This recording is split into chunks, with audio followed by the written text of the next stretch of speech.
Alright folks, here's a 1985 16-inch KDK table fan. Basically, this is like the elder brother or sister of my 1984 12-inch, and I got it at the same place where I got its younger sibling too. Now, the overall condition of this fan is not bad for its age, I would say. And of course, there are a few signs of wear and tear and a few flaws on this fan. So we'll start off with the blade.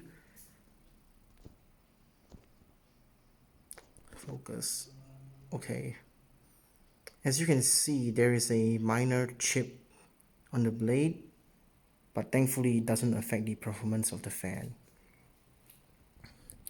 And also, the oscillator knob is missing, but that's okay because the oscillation of this fan is screwed up anyways. The badge is okay. Everything seems fine. Of course, there are a few scratches and scuffs, but that is to be expected anyways. The KDK logo is still bright red. It hasn't faded to gray like most KDK fans I've seen from this era. Now, this one's quite obvious because it's not quite obvious, it's pretty obvious. Yeah, as you can see, the label has peeled off on the control panel, but it's still in really good shape. There hasn't been any signs of discoloration apart from this, but it still looks okay. Everything still looks really nice. Now, this fan is also really powerful. It's also my most favorite fan in the collection. Not really my most, but one of my most. So, without further ado, here's low.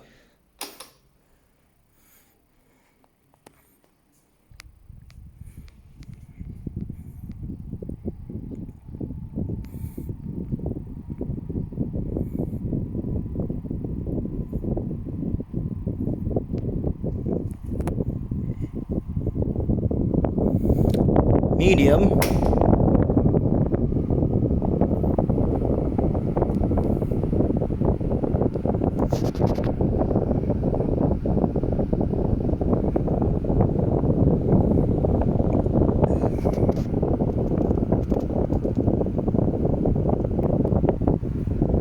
And high.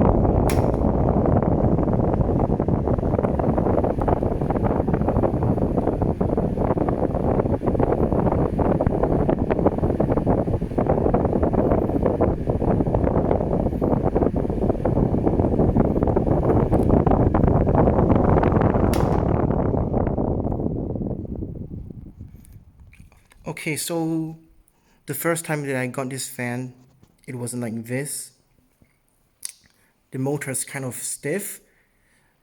So when I started up on low, the blades barely even turn at some points.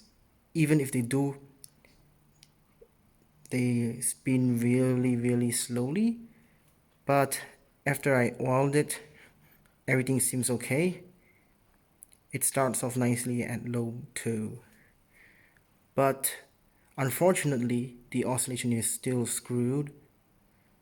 But at least the fan still runs fine. So there you have it. Thanks for watching. Hope you enjoyed, and please remember to like, comment and subscribe.